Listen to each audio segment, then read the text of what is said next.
Olá, estamos aqui para mais um programa Jovens Pensadores, o programa em que o jovem é a estrela.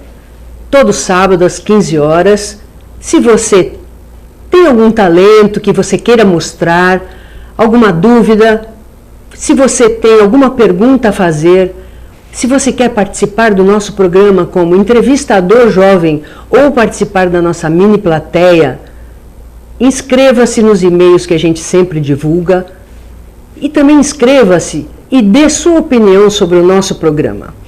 O nosso programa hoje, mais precisamente amanhã, hoje é dia 3, amanhã, dia 4 de maio, está fazendo aniversário, um ano de programa Jovens Pensadores, um ano em que o jovem pode ser ouvido. É tão difícil o jovem, às vezes ele é ouvido, mas não é levado em consideração, não é mesmo?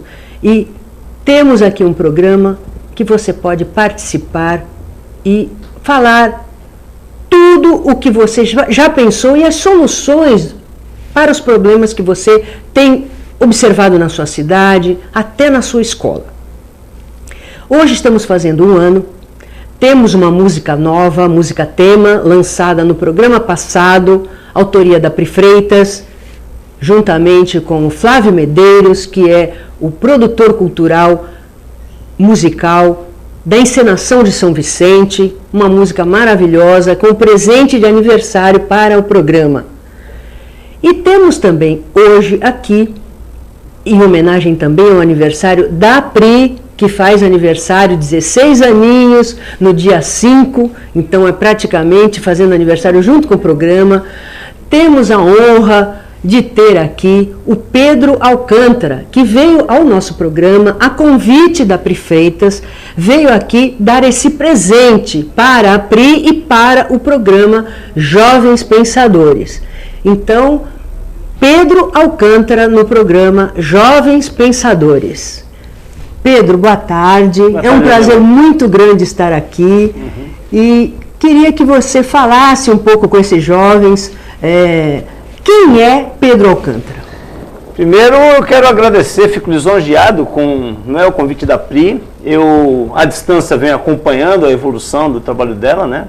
Que apesar de estar completando somente 16 anos agora, já é uma veterana na área artística ou cultural, né? Porque a Pri canta, a Pri apresenta o programa junto com você, ela já dá aula, né? No Colégio Itá. Agradecer também a presença da Gabriela, do Lucas, e dizer que é uma satisfação muito grande perceber uma iniciativa como essas, né? De um programa que abre espaço para que o jovem, né, possa se manifestar, para que o jovem possa dar sua opinião, desenvolver suas ideias, expor o seu talento. E eu, né, fiquei conhecendo rapidamente o teu histórico também, é um histórico que tem correlação com isso, né? Você sempre trabalhou muito com jovem, professora, enfim, e agora está atingindo um número muito maior de pessoas, né, através da TV Com. E o Pedro Alcântara é uma pessoa que fez jornalismo, me dediquei à minha área, nunca foi verdadeiramente assim um sonho, um objetivo. Meu sonho, quando muito mais jovem, era ser dentista, não é? Porque eu tinha um tio que era referência para mim. Mas aí não deu certo, né? O destino, acho que às vezes traça outros caminhos que são melhores para a gente. Eu acabei fazendo faculdade de jornalismo, porque para fazer odontologia tinha que fazer em período integral. E eu sou o 7º filho, minha família é grande, uma família simples, né? E aí não tinha condição de ser custeado, né? O meu estudo, eu tinha que, para fazer minha faculdade, eu tive que trabalhar. E para trabalhar eu tinha que fazer a faculdade à noite. E aí acabei escolhendo jornalismo e me adaptei, graças a Deus, muito bem, assim, me apaixonei pela profissão. E hoje estou exercendo, o programa está completando 12 anos em maio também, coincidência, o programa de vocês está completando um ano. Os programas fazem aniversário em maio. É o mês das noivas e o mês dos programas, não é, de sucesso. Deve ser isso. E me diga uma coisa, Pedro, como é que você define o seu programa? Como é que você encara? Porque é jornalismo, não tenha dúvida nenhuma que é jornalismo, mas que nicho ele atinge?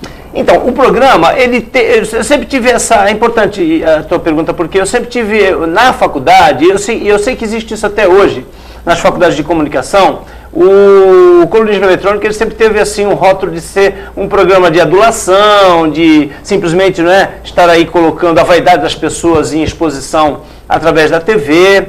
E eu discordava, eu achava que através do Colunismo Eletrônico você conseguiria passar informação, além do entretenimento, uma coisa assim meio que misturada, não é? Muitas vezes numa festa você consegue informações em primeira mão e é um ambiente mais descontraído. À medida em que você adquire credibilidade, graças a Deus eu acho que a gente faz um trabalho sério, eu e minha equipe, as pessoas passam a ter uma confiança maior. Eu já tive entrevistas, Dr. Sérgio de Almeida Bueno, ele, por exemplo, é um cardiologista conceituadíssimo, e ele, numa das empreitadas dele, que é de estabelecer um hospital de primeiríssima linha aqui em Santos, a primeira entrevista que ele deu para falar sobre isso foi para mim.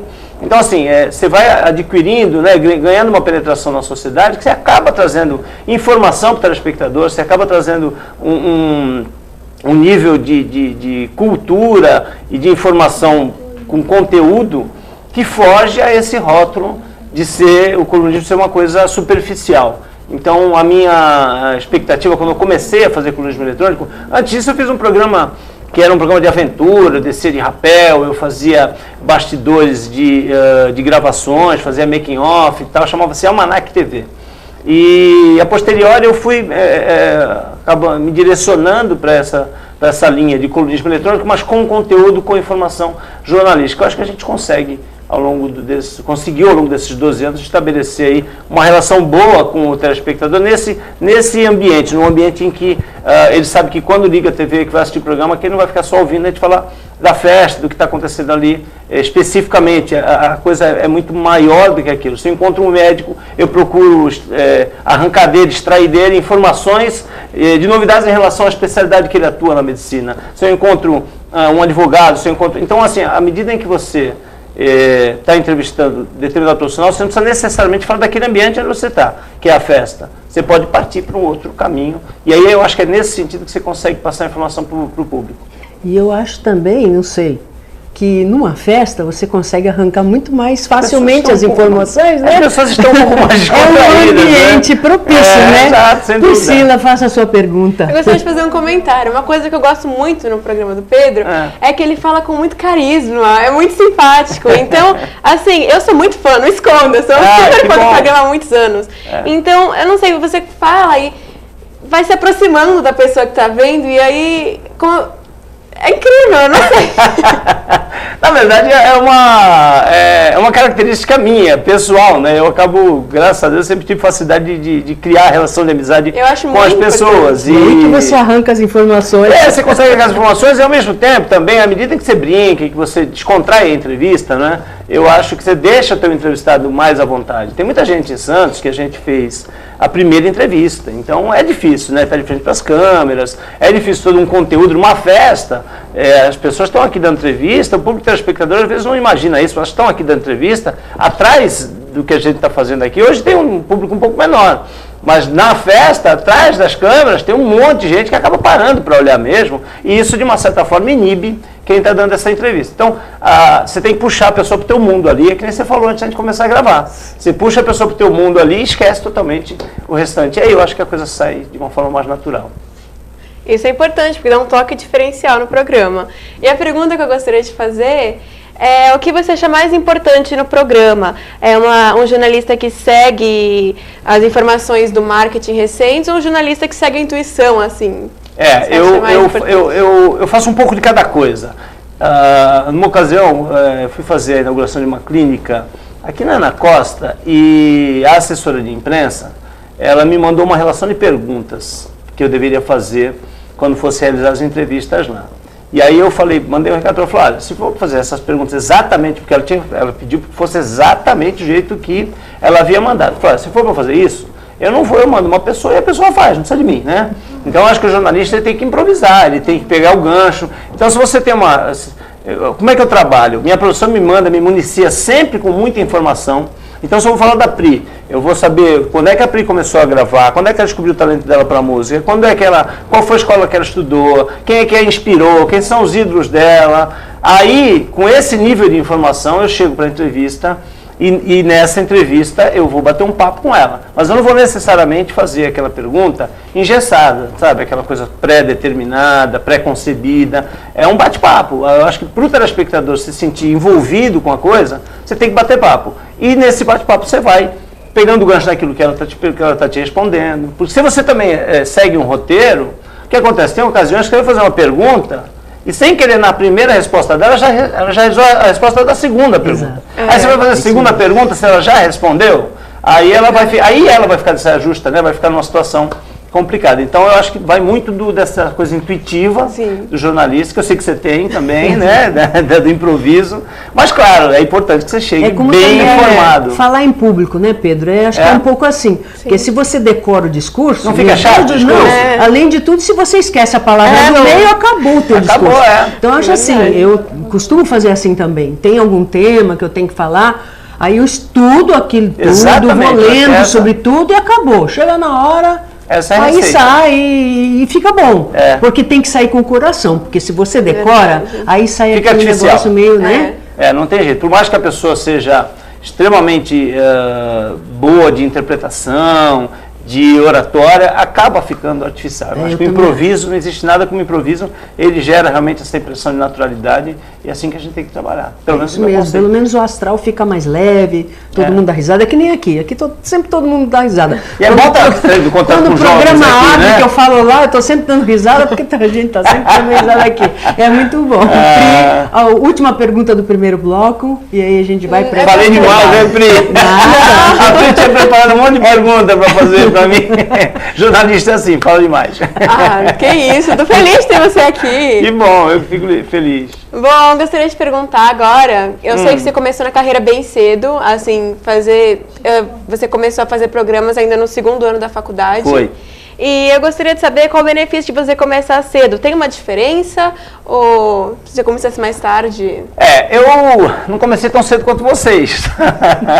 Eu demorei um pouquinho a me decidir por TV. Quando eu fiz faculdade de jornalismo, a minha intenção principal era fazer texto. Sem falsa modéstia, sempre tive uma facilidade de redação. Eu acho que, antes de mais nada, a pessoa que trabalha em comunicação tem que procurar ter o português correto. Não precisa ser impecável, né? E nem rebuscado, mas tem que ser um português correto, com concordância e tal.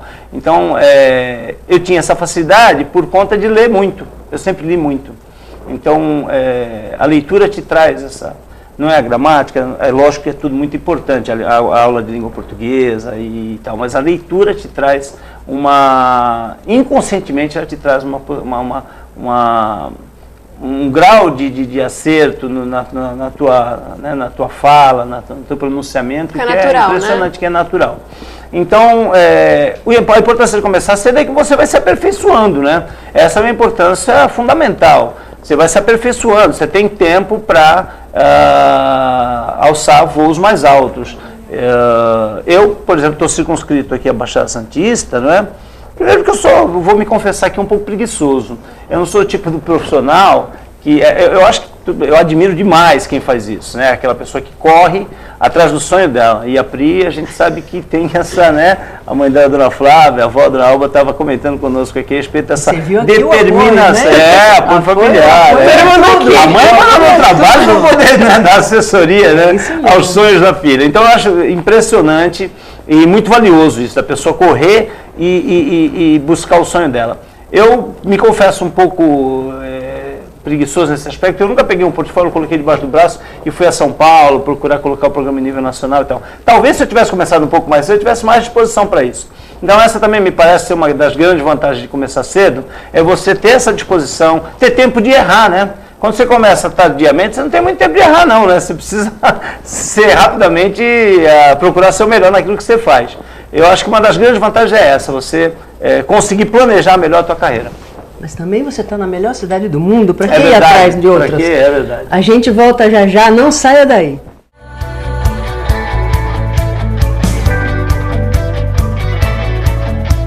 Se você quer algo diferente e está por dentro de tudo que acontece em sua cidade, mande dicas, sugestões de pauta pela nossa fanpage, facebook.com/tvcom.santos. Interaja com a programação da sua TV Com. TV Com, interagindo com você. A falta de sangue é um drama da vida real. Ligue e agende a sua doação. Doe sangue e passe a bola para um amigo seu. Acesse o site da TV Com e acompanhe a nossa transmissão em tempo real. Fique por dentro da nossa programação. TV Com, interagindo com você.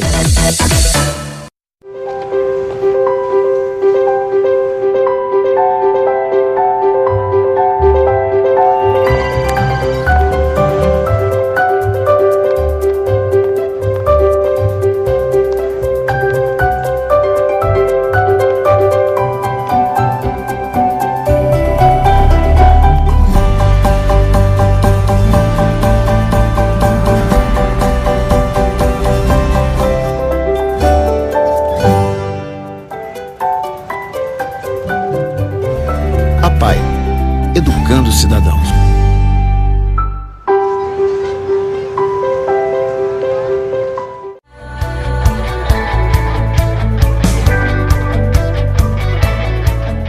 Voltamos e agora passamos a bola para a mini plateia que vai fazer perguntas para o Pedro Alcântara.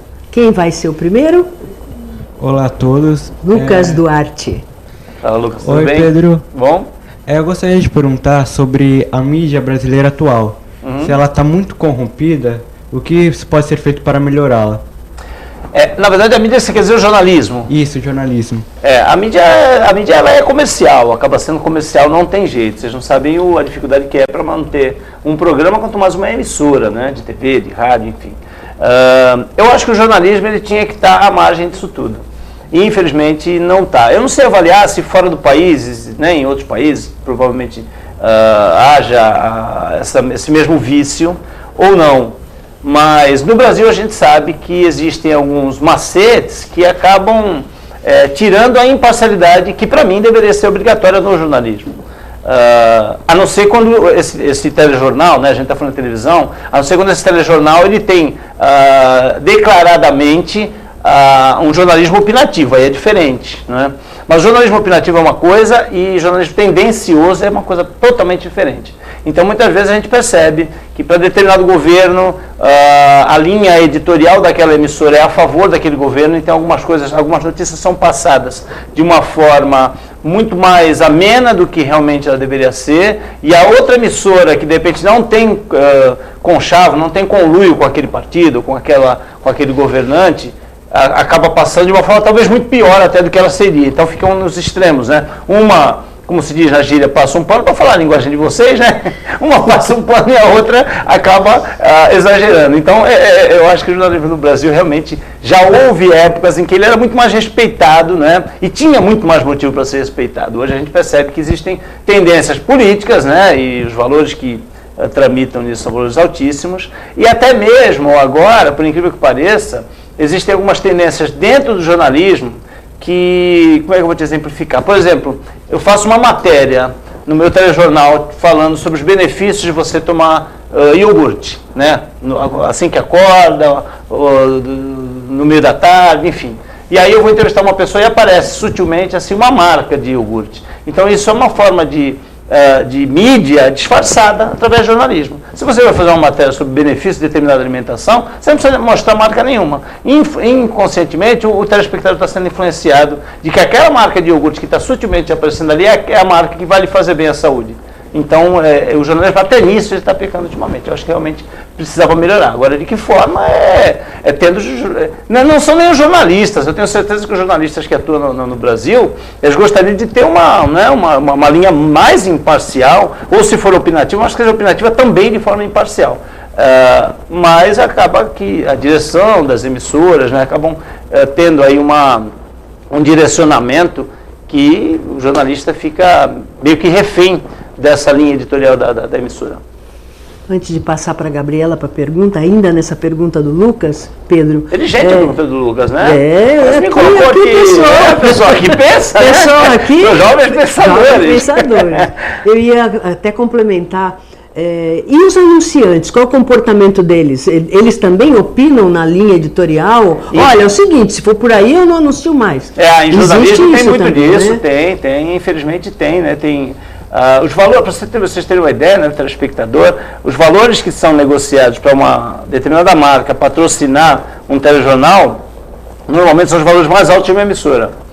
Porque o telejornal tem uma audiência efetivamente mais forte à medida em que ele também, né, tem uma abrangência, tem está em efervescência sempre, com um número grande de profissionais e tal. Então, é natural que se acontece alguma coisa e um determinado anunciante está bastante tempo ali naquela emissora, existe infelizmente acaba existindo mesmo essa coisa do anunciante, fala, tudo bem, você vai divulgar isso, então eu vou tirar aqui o meu patrocínio, né? Então a censura existe. Fica a critério dos diretores. A censura financeira, né? A censura financeira. Fica a critério dos diretores serem imparciais e colocarem a verdade para o telespectador ou, né, se inclinarem diante dessas ameaças, né? Financiador. Gabriela. Então, você, né, falou sobre ler os livros, sobre como o saber é importante na sua profissão. E eu queria saber, não ter aquela boa gramática, o jornalista não ter aquela boa gramática ou aquele vocabulário meio extenso, desculpa. Eu queria saber, prejudica? Mancha a reputação do jornalista, alguma coisa assim? Eu acho que o erro, ele não é inerente ao ser humano, não é uma coisa radical que a gente... Agora, eu tenho a impressão que o jornalista ele tem que se entender, o jornalista, o apresentador de TV, como um todo, ele tem que se entender como um reflexo, né? Ele é uma referência ali. Então, tem jovens como vocês, tem, né, até mais jovens, enfim, todas as faixas etárias acompanhando, elas criam essa, né, admiração, vira uma referência. E à medida em que o apresentador ele tenha um português incorreto, erros de concordância muito constantemente, eu tenho a impressão que ele acaba prestando um desserviço, né? Porque às vezes a pessoa, de repente, até ela usa a expressão correta no dia a dia dela, mas aí ela vê o apresentador falando diferente, e ela às vezes deixa ele falar correto para falar igual a ele, achando que... Eu acho que uso de muita gíria também, não é muito saudável para a televisão. Eu tenho a impressão que ainda sou tradicional nesse aspecto. Eu acho que a pessoa tem que se preparar bem. E como eu disse, né, não é algo que... Olha, eu nasci com o dom. Não tem dom. Você fala um português correto, você ter a preocupação de formular a frase, não precisa ser uma coisa extremamente rebuscada, não, erudita, não, mas falando um português coloquial, comum, né, e correto, eu acho que você já está fazendo um grande serviço a quem te acompanha. A pessoa começa a se esmerar também. E aí me desculpem os frequentadores de internet, Face e tal, eu acho excelente as redes sociais, eu acho que são, né, uma baita ferramenta, mas não é por causa da ferramenta, é por causa de quem as frequenta, que acaba também virou, né, o internetês, né, Pri? Então, quer dizer, tem uma linguagem onde o você é VC, enfim, há muitas abreviaturas, e isso acaba viciando também as pessoas. Eu acho que é um cuidado que deveria ser tomado. E eu acho que deveria ter um pouquinho mais de atenção das instituições de ensino nesse aspecto, para que o jovem ele não fique viciado nesse português paralelo que se criou dentro da internet. A Priscila vai fazer a última pergunta, e aí na tua resposta, você já respondendo, você já manda uma mensagem para os jovens, que nós temos só mais 4 minutinhos de programa, infelizmente. Eu queria que fosse mais. Dá uma mão para mim, Priscila, que você é minha... A pessoa é minha fã, que prazer ter uma fã talentosa. Até peguei um autógrafo dele para pendurar na parede do meu quarto. Olha só. Que honra. Diga, Priscila. Então, eu queria te fazer uma pergunta para as pessoas que estão pensando em começar o jornalismo. Qual você acha que são os passos importantes a serem dados e como conseguir um sucesso que nem o seu? Eu acho que conseguir sucesso é resultado... Eu acho que as pessoas têm que pensar em conseguir um sucesso muito maior do que o meu. Nós conseguimos um relativo sucesso, um respeito. Relativo? Não, eu acho que assim, o programa, eu tenho muita colaboração da minha equipe. Então a primeira coisa que você tem que... Aquela pessoa, eu gostei da tua pergunta porque a gente consegue passar um recado de que nada é feito sozinho, né?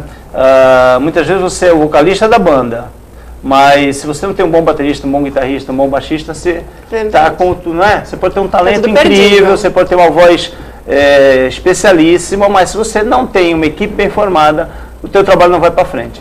Então, a pessoa que trabalha com comunicação, antes de mais nada, tem que perceber isso, que todo e qualquer trabalho, toda e qualquer função que ela vai exercer é de extrema importância. Então, não é o apresentador que é importante. Eu acho que toda e qualquer função dentro de TV, rádio, jornal, internet, enfim, toda e qualquer área que trabalhe com comunicação, ela tem que ter uma equipe bem formada, entrosada, sem vaidades, né? O nosso programa acaba, às vezes, lidando muito com vaidades e a gente tem que estabelecer ali uma separação para que o nosso colaborador não fique contagiado com essa coisa do glamour, da badalação e tal. Então, você tem que ter seriedade, buscar fazer as coisas de uma forma honesta, consciente, e como eu te disse, acima de tudo, ter esse espírito de trabalho em equipe. Aí eu tenho certeza que o sucesso vem naturalmente. 1 minuto, viu? Terminei na hora certa. Pessoal, eu espero que tenham gostado desse eu gostei muito desse maravilhoso programa, nosso programa do primeiro ano de aniversário do nosso programa, o aniversário da Pri, esse presente que tanto a Pri quanto o programa recebemos aqui, que foi a presença do Pedro Alcântara no programa Jovens Pensadores.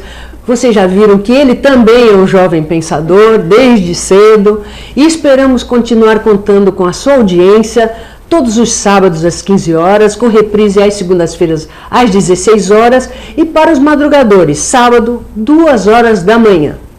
Até lá!